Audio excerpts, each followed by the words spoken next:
RBV Agro.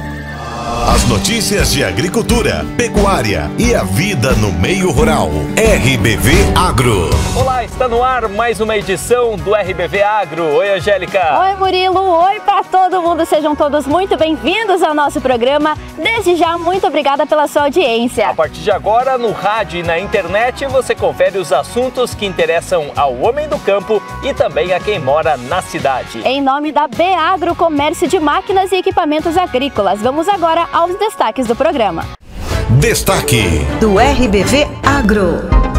Fruticultores da região meio-oeste registram prejuízos com ocorrências de temporais e também de granizo. Quebra na colheita do trigo por conta das chuvas deve elevar o preço de produtos à base do cereal, como pães e massas. Produção de leite catarinense deve superar 3 bilhões de litros até o fim deste ano. Ministro da Agricultura afirma que vai prorrogar automaticamente as dívidas dos produtores mais impactados pelas adversidades climáticas. Epagre forma uma nova turma do programa Ação Jovem Rural. E uma dupla sertaneja que tem músicas estilo raiz é bastante curtida pela turma do agro. RBV Agro. O RBV Agro de hoje começa com música. Na quarta-feira, dia 22 de novembro, foi o Dia do Músico. E o nosso colega Ernesto Júnior conversou com uma dupla muito querida em toda a região, especialmente pela turma do agro. A dupla João Vitor e José confidenciou que suas músicas seguem uma linha mais raiz, muito apreciada por quem mora e trabalha no campo. Por isso, o RBV Agro de hoje começa com a música Conselho do Espelho. Que bate lá fora me acordou pro dia um pouco antes da hora. Eu levantei, olhei pro espelho e vi o rosto de alguém que chora. Voltei alguns anos no tempo, enxerguei uma criança indo embora, com planos, sonhos, mal e medo, deixando pra trás a casa em que mora. E também dois jovens, mas já feitos pela vida, senhor e senhora. O doce da mãe vira um medo, seu pai dizendo, vê se não demora. Mas se eu pudesse voltar e dizer tudo bem, o seu filho já volta. Foi aí que a criança fechou a porta. RBV! Vai, volta pra lá, dá um beijo na mãe, um abraço no pai, já que no meio dessa correria eu não consegui, aproveita aí. Vai, volta pra lá.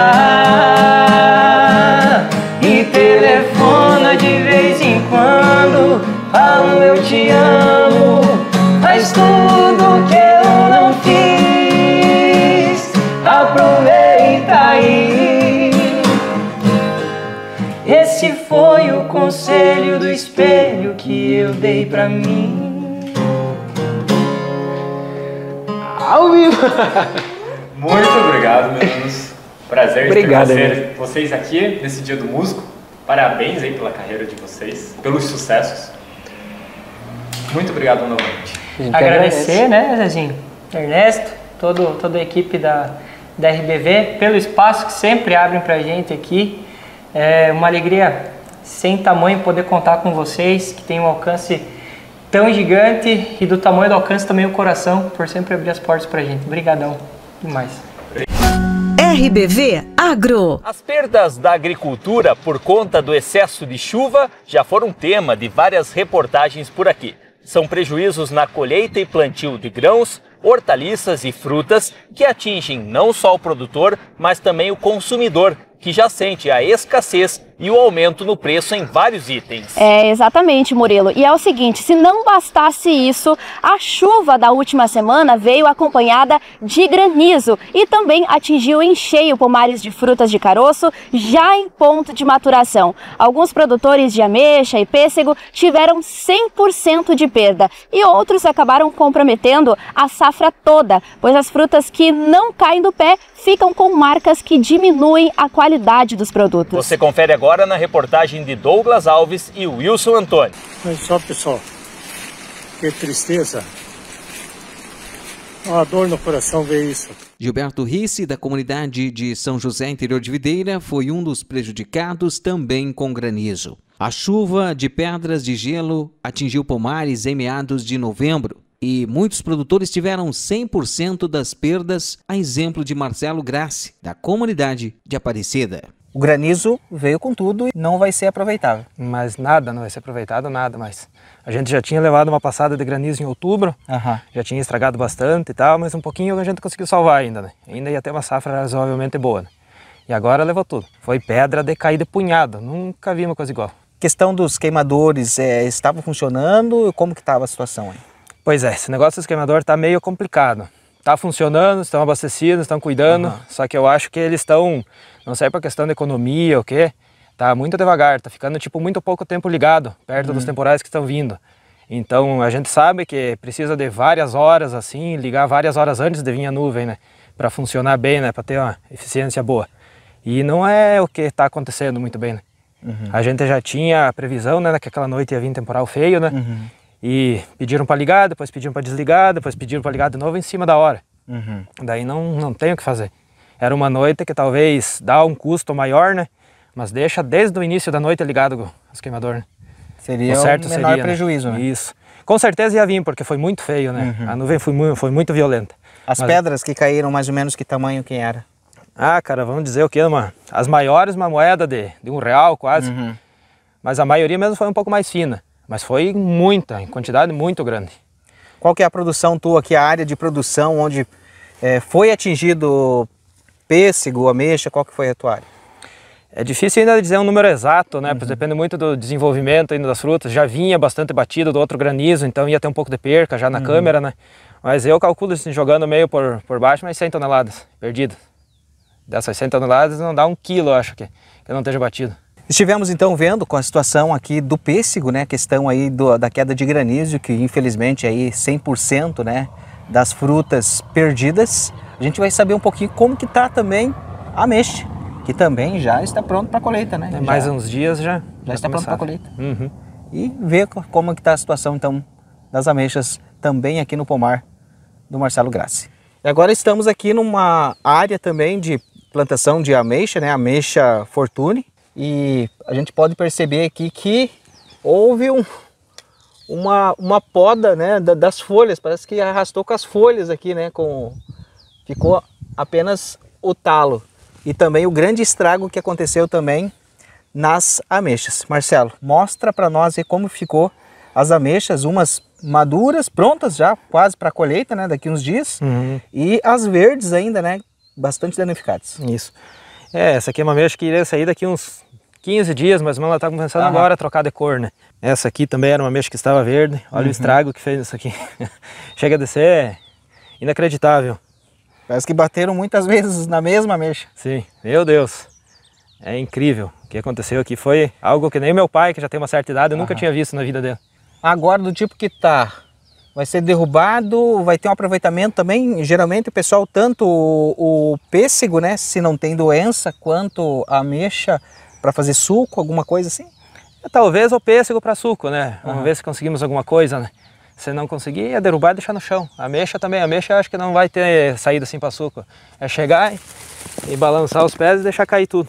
Gerente da Estação Experimental de Videira, André Kilcamp de Souza, fala sobre as consequências com as fortes chuvas e o granizo, os impactos também na fruticultura. Viemos em um ano bastante atípico, com muita diversidade para o produtor e também para todos, né, que moram aqui na região. Nós viemos de um outubro bastante chuvoso, então mesmo independente dos episódios de granizo, nós temos um outubro com quase 600 milímetros de chuva. novembro, estamos na metade do mês aí com 400 milímetros de chuva. Então essa precipitação elevada dificulta bastante a vida dos agricultores, faz com que haja uma necessidade muito maior de intervenções e de custos para se ter, né, um fruto de qualidade. E também os 2 episódios de granizo, né, que é o que realmente acabou atrapalhando ainda mais a safra. Na metade de outubro, dia 16 de outubro, nós tivemos um episódio de granizo importante na região. E agora, dia 16 de novembro, infelizmente, mais um, talvez ainda pior. E sendo que algumas regiões aqui do município de Videira e mesmo fora de Videira tiveram perdas significativas, alguns produtores com perda total, outros com perda parcial. Nós podemos ver, por exemplo, alguma batida de granizo que ficou o fruto, então o fruto está aqui, ele pode ser colhido, mas naturalmente começa a ocorrer algumas podridões no fruto devido a esse granizo, então tem efeito direto e indireto do granizo que infelizmente nesse ano fez com que a safra de fruta de caroço como um todo, seja o pêssego como a ameixa, fosse afetada aqui na nossa região. Os levantamentos ainda não estão totalmente consolidados, até porque nós estamos no forte da safra, então agora é o momento de maior quantidade de pêssego colhida. A safra de ameixa nem começou, mas não está no seu forte ainda, né? Então, mas nós falamos que provavelmente aí nós vamos ter pelo menos 30% de perda, podendo aumentar bastante daqui para frente e ver como é que se recupera esses frutos, né, esses danos indiretos do granizo. A nossa safra iniciou de forma bem interessante, com uma boa perspectiva. Nós tivemos um frio, não foi um inverno muito rigoroso, mas o frio foi ok para frutas de caroço. Nós tivemos um início de safra legal, uma boa floração. A partir do momento que as chuvas não pararam, né, início de outubro começou a chover, basicamente não parou. Nós tivemos muito poucos dias, em torno de 9 a 10 dias de sol, tanto em outubro quanto em novembro, então muito pouco tempo sem sol, que acabou atrapalhando então as safras, né? Voltando à questão do granizo, que foi realmente mais específica a perca, né?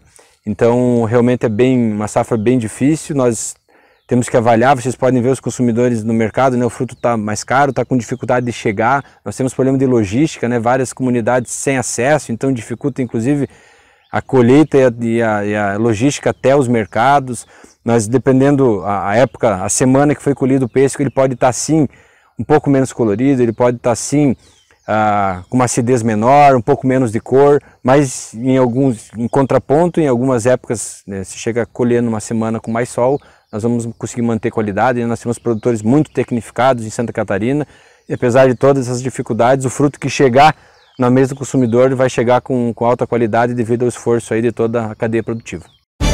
RBV Agro.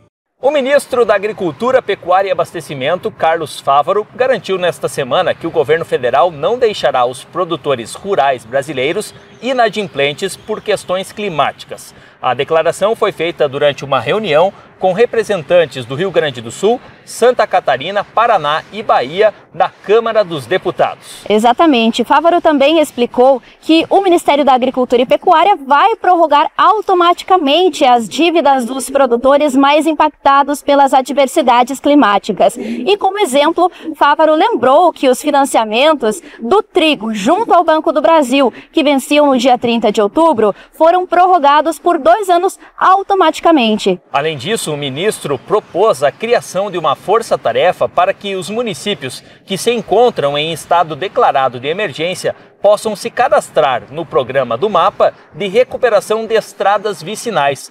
A expectativa repassada pelo ministro é que esses recursos sejam liberados ainda neste ano pelo governo federal.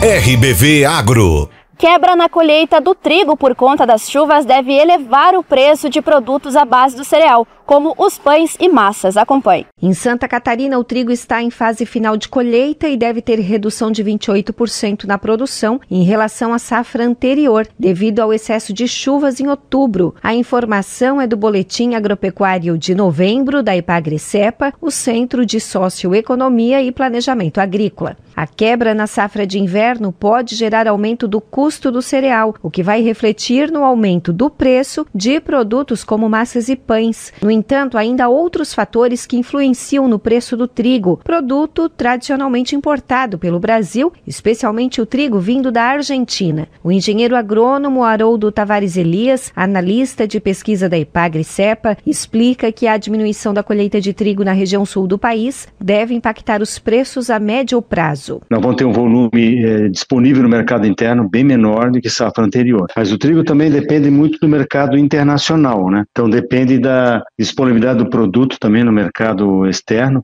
Mas a médio prazo pode afetar o preço, diminuir estoques, né? Só em Santa Catarina diminuiu por hora 28% do volume da produção, né, em relação ao ano passado, e também na qualidade do produto, teve uma queda bastante significativa. Isso repercute, né, no fornecimento para o trigo de panificação, uma vez que boa parte da produção deve ir para a ração. O estágio já muito próximo da colheita, quando a temporada de chuvas iniciou, foi que prejudicou a qualidade do trigo em função da alta umidade no grão. O que já estava pronto para colher não deu por conta de vários dias consecutivos de tempo ruim, e quando não era chuva, os dias eram nublados. Na formação do grão, muitos dias nublados consecutivos, a planta não tem o desenvolvimento, não faz fotossíntese, depende do sol, e não faz esse desenvolvimento normal das plantas, né? Ele teve perda no volume de produção ou boa parte da lavoura vai para a ração. Com um valor menor, né, o agricultor vai ter um faturamento bem menor. E já também observando que o custo de produção dessa safra estava bem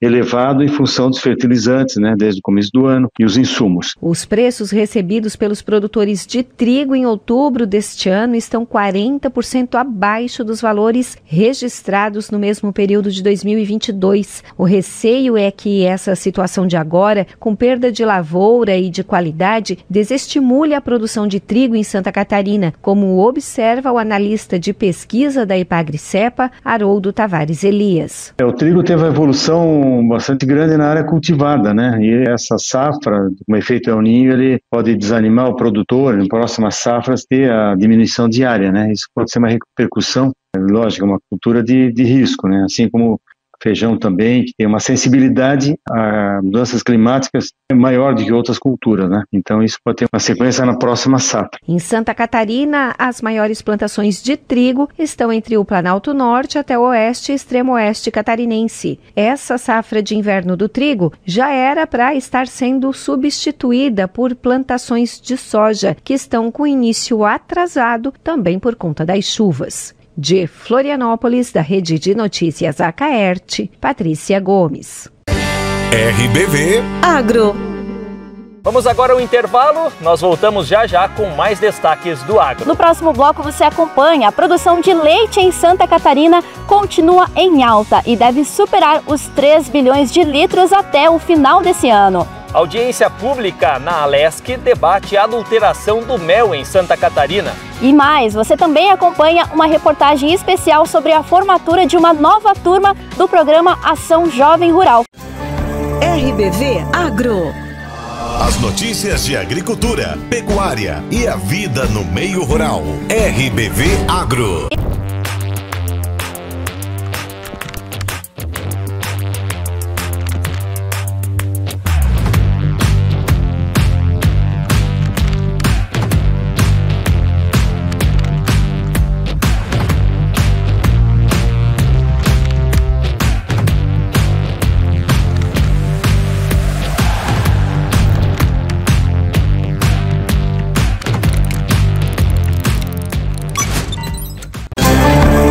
RBV Agro. As notícias de agricultura, pecuária e a vida no meio rural. RBV Agro. O RBV Agro está de volta num oferecimento da Beagro, sempre ao seu lado. Queremos agradecer a companhia de cada um de vocês, seja pelo rádio, em Caçador, em Videira, em Tangará, por toda a região, ou seja pelo Facebook e YouTube do portal RBV. Lembrando, você pode mandar a mensagem, sua mensagem pra gente, compartilhando aquele registro bacana. O nosso WhatsApp é o 49 99129 4258. Repetindo, o WhatsApp do RBV Agro é o 49 99129 4258. RBV Agro. Nosso próximo destaque, mesmo com o baixo preço pago ao produtor e a dificuldade para manter o plantel em muitas propriedades, a produção de leite em Santa Catarina continua em alta e deve superar os 3 bilhões de litros até o final do ano. Carol Denari. No acumulado de janeiro a outubro, a quantidade importada de produtos lácteos passou de 228 milhões de quilos no Brasil, alta de 72% em relação ao mesmo período de 2022. Esses dados fazem parte do Boletim Agropecuário de novembro do Centro de Socioeconomia e Planejamento Agrícola do Estado. O IBGE divulgou também os resultados da pesquisa trimestral do leite, com a quantidade adquirida pelas indústrias inspecionadas do Brasil nos 3 meses do terceiro trimestre deste ano. Ao longo deste período foram adquiridos mais de 6 bilhões de litros, aumento de 0,8% em relação ao terceiro trimestre de 2022. O analista de Socioeconomia e Desenvolvimento Rural da Epagri-Cepa, Tabajara Marcondes, explica. A expectativa de que a gente tem em relação a esses últimos meses em Santa Catarina é de uma continuidade do crescimento da produção que vinha havendo já no primeiro semestre. O que o IBGE divulgou agora é que a produção brasileira do terceiro trimestre, ela teve uma desaceleração em relação ao que vinha acontecendo nos primeiros meses do ano, né? Mas de qualquer maneira, no acumulado até o mês de setembro, a produção nacional cresceu 1,5% em relação ao mesmo período do ano passado. Eu acredito que esse crescimento vai se confirmar até o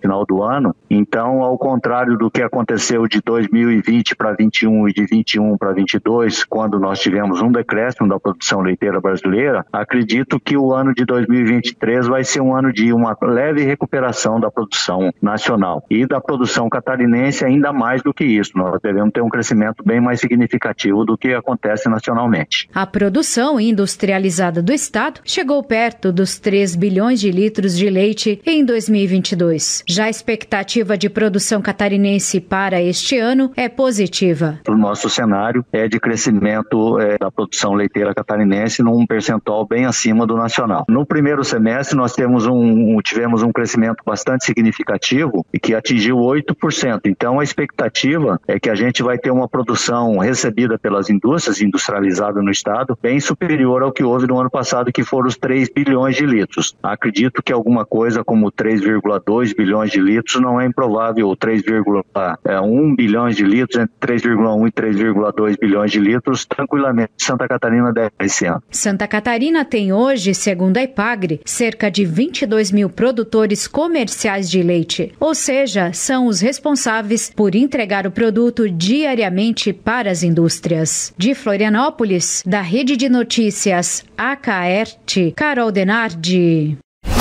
RBV Agro. A Epagri realizou em Videira, no CETREV, na terça-feira, dia 21 de novembro, a solenidade de encerramento do curso Ação Jovem Rural. Exatamente. Os jovens que realizaram esse curso ao longo do ano receberam seus certificados e falaram sobre a experiência vivida que mostra caminhos para viver e prosperar no campo. A reportagem é do Douglas Alves. Mais uma vez, 29 jovens se formando aqui, Jovem Rural, coordenadora desse curso maravilhoso, né, que a Epagri realiza aqui para esses jovens, fortalecendo ainda mais eles permanecer na agricultura. Toda a formação sempre diferente, né, Sirlei? Sim, sempre diferente. Sempre uma emoção, sempre um grande envolvimento de uma afetividade que vai sendo construída ao longo desses meses todos. E é difícil a gente, depois de toda desse momento vivenciado hoje, falar sobre o que é o curso Organização, Gestão e Protagonismo com Jovens Rurais, quando o coração é que fala. A gente já não consegue mais separar, né, a razão da emoção e as coisas se misturam. É uma alegria, é uma honra, mas é um grande compromisso que a gente, enquanto coordenação, tem para com esses jovens, seus familiares, e que a Epagri tem, então, para com a sociedade da agricultura catarinense aqui na Gerência Regional de Videira. 29 jovens, quantos já se passaram por aqui pelas tuas mãos? Nossa, são vários jovens já. Eu hoje pela manhã ia fazer a conta, mas eu não consegui terminar. Mas já foram muitos jovens. Temos uma história desde 2013. E eu, a partir de 2015, que assumi essa coordenação. Então já são certamente mais de 500 jovens que já passaram aqui pelo centro de treinamento e a gente tem por cada um deles certamente um carinho especial, uma lembrança muito especial e também um compromisso muito especial. E aí agora eu posso aproveitar para fazer o convite? Juventude Rural, aqui da nossa grande região de Videira, estamos formando a turma do Ação Jovem Rural 2024. Sintam-se convidados. Busquem os escritórios municipais dos seus municípios, manifestem o seu interesse, façam a sua inscrição e em março de 2024 venham ao centro de treinamento e façam essa experiência. Estamos aqui com Ezequiel Andretta, que é de Pinheiro Preto. Ezequiel, como foi essa tua experiência nesse tempo, nesse período que você esteve recebendo esse conhecimento aqui no CETREV? Foi uma experiência muito incrível. A gente conseguiu abrir a mente para novas ideias, talvez uma nova atividade na propriedade e adquirir conhecimentos não tão grandiosos, mas básicos para a gente ter um início, né? Com pessoas que têm bastante experiência e que conseguiram passar o que a gente precisava, acredito eu. O que você já fazia na propriedade que você vai fortalecer levando esse conhecimento daqui para lá, ainda mais? A gente consegue adquirir manejos novos, né, diferentes, que possam melhorar a nossa produção dentro da propriedade, conseguindo assim uma produção melhor e frutas. A gente lida com a fruta. Fruticultura? Fruticultura, uma fruticultura melhor, né, mais aprimorada. Todo mundo deveria fazer, né, todo jovem rural deveria fazer esse curso, por causa que é um ensinamento para a vida, não só conhecimentos para a gente fazer, a praticar em casa, pôr em prática na agricultura, mas e sim com a nossa família, para a gente melhorar o nosso conhecimento com a família, né? Diogo Bartolomeu, aqui de Videira também, presente no curso, né? Se formando também junto com os 29 jovens. Diogo, o que você leva daqui? O que você vai sentir saudade dessa turma que se formou junto com você aqui no Jovem Rural? A gente leva muito aprendizado, né? Que cada dia é uma nova aprendizado que a gente ganha com especialistas já na área, assim, dando bastante palestra, bastante aula prática também, a gente aprendendo várias coisas novas, né? E a gente vai sentir muito saudade disso, né? E quando tiver mais, com certeza a gente vai estar aí para fazer, aprendendo cada vez mais, né? Os amigos da gente também que a gente fez aqui, a gente conta muito, né? Que a amizade é tudo também, se não tiver amigo, você fica sozinho, sem ninguém. E agradecer a IPAGRE também por ter dado essa oportunidade para nós jovens, né? É um papel muito importante que as pessoas do agro estão realizando aí. E a IPAGRE, graças a Deus, está fornecendo e dando apoio para os jovens e incentivando cada vez mais nós ficar no agro. Mais uma jovem rural que se forma nesse dia é a Larissa Zago. Larissa, conta para nós a sua experiência aqui, junto com os vários amigos, companheiros também, né, de várias etapas do curso que vocês estiveram envolvidos aqui. O que você leva daqui também, o que você aprendeu que pode fazer diferença também na sua propriedade? O curso é excelente, é um curso muito bom, abrange vários temas. A gente tem 3 tipos de tema durante o dia, né? São 3 dias. Então a gente aprende assuntos sobre a propriedade, melhoria para a propriedade. A gente aprende muitos assuntos que a gente não sabia. O que a gente sabia a gente vai aprimorando. E é um curso incrível, a IPAGRE está de parabéns. É muito gratificante para a gente, jovem, saber que a gente tem apoio de alguém, né? Porque tá difícil os jovens ficarem na propriedade, mas assim, com esse apoio, eu acho que vale muito a pena vir aqui fazer o curso, insistir, ficar na propriedade e continuar, né, a sucessão familiar. Eu acho muito, esse curso é incrível. Se você for jovem rural, tiver a oportunidade de vir fazer esse curso, venha, não vai se arrepender. E hoje também aqui nessa formação desses jovens rurais, estamos aí com o Léo, né, que representando também o secretário da Agricultura aqui do estado. Léo, o que significa essa formação, né, principalmente aí para o estado, esses jovens que permanecer no campo sempre buscando conhecimento, buscando qualidade de vida, tanto para eles quanto para os pais, né, trocando essa experiência, porque é eles que vão estar na propriedade depois. A gente sabe que tem muitas propriedades que já não têm sucessor e mais propriedades vão chegar que não vão ter sucessor, né? Porque não tem quem fique já, né? A hora que os atuais proprietários ou falecerem ou deixarem a propriedade, forem embora, né? Não vai ter quem administre, quem fica a propriedade. Então, essas capacitações são nesse sentido, né? De mostrar para o jovem de que o meio rural, de que as propriedades rurais, de que a agricultura é um negócio como outro qualquer. Do apoio da Secretaria de Agricultura, né? Logicamente que com o apoio dos técnicos da IPAGRE, que são eles que estão aqui no município e atuam diretamente com o agricultor. Essa troca de informações é como podem certamente ver que a propriedade tem outro potencial. Pode ter turismo, pode ter outro tipo de atividade, né? Produção industrial, agroindústria pequena, familiar, ou outra atividade que eles ainda hoje não entendem como importante, né? Estamos aqui com uma das mães, né, desses jovens rurais que estão por aqui, né, Idete Andretta, de Pinheiro Preto. Idete, o que significa ter um filho recebendo conhecimento aqui, também levando para a propriedade? Nós esperamos que eles continuem para nós produzir o que nós estamos fazendo, fizemos até agora e queremos que eles continuem fazendo o acompanhamento do que nós fizemos, né? E é fundamental receber esse conhecimento para poder ser aplicado na lavoura com economia, né? Sim, com economia e eles criando boas ideias, né? Para produzir mais, né? Que se esforcem em ficar na agricultura para ter mais produção boa, né? Para eles, para ter boas qualidades de produção, né? De frutos, de tudo.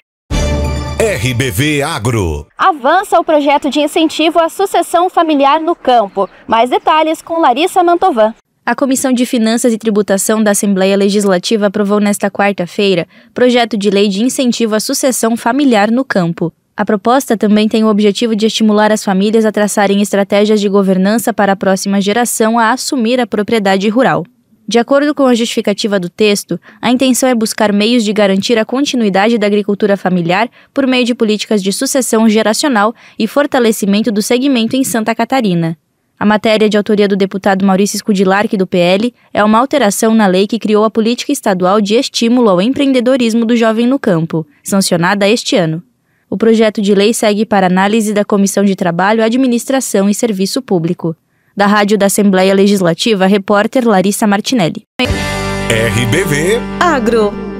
Impactos das chuvas reduzem estimativas das safras de milho e soja em Santa Catarina. Expectativas de produção foram atualizados pelos técnicos da IPAGRE, com redução de 328 mil toneladas no total esperado. Cadu Reis. Em Santa Catarina, o trigo está em fase final de colheita e deve ter redução de 28% na produção em relação à safra anterior, devido ao excesso de chuvas em outubro. A informação é do Boletim Agropecuário de novembro da IPAGRE-CEPA, o Centro de Socioeconomia e Planejamento Agrícola. A quebra na safra de inverno pode gerar aumento do custo do cereal, o que vai refletir no aumento do preço de produtos como massas e pães. No entanto, ainda há outros fatores que influenciam no preço do trigo, produto tradicionalmente importado pelo Brasil, especialmente o trigo vindo da Argentina. O engenheiro agrônomo Haroldo Tavares Elias, analista de pesquisa da IPAGRE-CEPA, explica que a diminuição da colheita de trigo na região sul do país deve impactar os preços a médio prazo. Nós vamos ter um volume disponível no mercado interno bem menor do que safra anterior. Mas o trigo também depende muito do mercado internacional, né? Então depende da disponibilidade do produto também no mercado externo. Mas a médio prazo pode afetar o preço, diminuir estoques, né? Só em Santa Catarina diminuiu por hora 28% do volume da produção, né, em relação ao ano passado, e também na qualidade do produto, teve uma queda bastante significativa. Isso repercute, né, no fornecimento para o trigo de panificação, uma vez que boa parte da produção deve ir para a ração. O estágio já muito próximo da colheita, quando a temporada de chuvas iniciou, foi que prejudicou a qualidade do trigo em função da alta umidade no grão. O que já estava pronto para colher não deu por conta de vários dias consecutivos de tempo ruim, e quando não era chuva, os dias eram nublados. Na formação do grão, muitos dias nublados consecutivos, a planta não tem o desenvolvimento, não faz fotossíntese, depende do sol, e não faz esse desenvolvimento normal das plantas, né? Ele teve perda no volume de produção ou boa parte da lavoura vai para a ração. Com um valor menor, né, o agricultor vai ter um faturamento bem menor. E já também observando que o custo de produção dessa safra estava bem elevado em função dos fertilizantes, né, desde o começo do ano, e os insumos. Os preços recebidos pelos produtores de trigo em outubro deste ano estão 40% abaixo dos valores registrados no mesmo período de 2022. O receio é que essa situação de agora, com perda de lavoura e de qualidade, desestimule a produção de trigo em Santa Catarina, como observa o analista de pesquisa da Epagri-Cepa, Haroldo Tavares Elias. O trigo teve uma evolução bastante grande na área cultivada, né? E essa safra, com efeito El Niño, ele pode desanimar o produtor em próximas safras ter a diminuição diária, né? Isso pode ser uma repercussão, lógico, uma cultura de risco, né? Assim como feijão também, que tem uma sensibilidade a mudanças climáticas maior do que outras culturas, né? Então isso pode ter uma sequência na próxima safra. Em Santa Catarina, as maiores plantações de trigo estão entre o Planalto Norte até o oeste e extremo oeste catarinense. Essa safra de inverno do trigo já era para estar sendo substituída por plantações de soja, que estão com início atrasado também por conta das chuvas. De Florianópolis, da Rede de Notícias Acaerte, Patrícia Gomes. RBV Agro. Uma audiência pública na Alesc debate a adulteração de mel em Santa Catarina. A repórter Júlia Rabelo amplia o assunto. A Assembleia Legislativa realizou nesta terça-feira uma audiência pública para tratar do combate à adulteração de mel e clonagem de rótulos do produto em Santa Catarina. O encontro, promovido pela Comissão de Agricultura da Alesc, teve a participação de deputados, produtores de mel e representantes de federações e associações do setor. O proponente da reunião, o deputado Padre Pedro Baldiceira, do PT, explicou a importância de se discutir o tema no parlamento catarinense. É um tema altamente promissor e estratégico no nosso estado de Santa Catarina, porque envolve basicamente 16 para 17 mil famílias que vivem desta atividade. Isso gera renda, agrega valor na própria propriedade. Portanto, esse debate aqui, ele tem que trazer uma certa indignação também por parte de todos os nossos apicultores e meliponicultores para que hajam ações efetivas.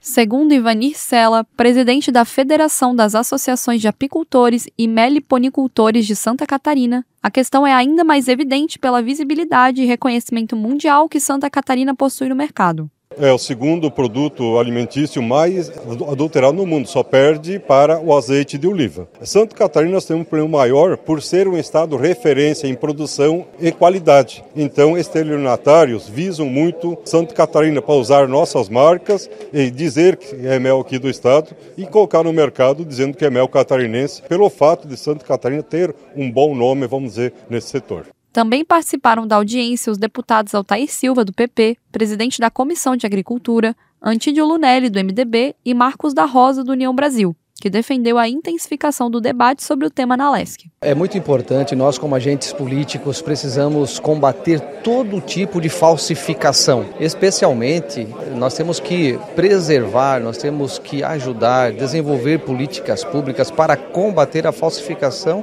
do mel. É isso que está acontecendo, as pessoas falsificando rótulos e vendendo alguma coisa que está adulterada como se fosse algo de qualidade. E o verdadeiro, o produtor, aquele que vive, as famílias que vivem dessa produção do mel estão sendo muito prejudicadas. Da Rádio da Assembleia Legislativa, repórter Júlia Rabelo. RBV Agro. E com essa reportagem nós vamos colocando um ponto final na edição deste fim de semana do RBV Agro. Desejando a você um ótimo sábado, um ótimo domingo também. Na semana que vem nós estamos de volta com mais conteúdos do meio rural, dos assuntos importantes para o homem do campo e que interessam também a quem mora na cidade. Muito obrigada pela sua companhia. Lembrando que todas as matérias que foram exibidas aqui no nosso programa você pode acompanhar também através dos nossos canais de streaming no Facebook e também no YouTube. Tchau, tchau, pessoal. Até semana que vem. RBV Agro. As notícias de agricultura, pecuária e a vida no meio rural. RBV Agro.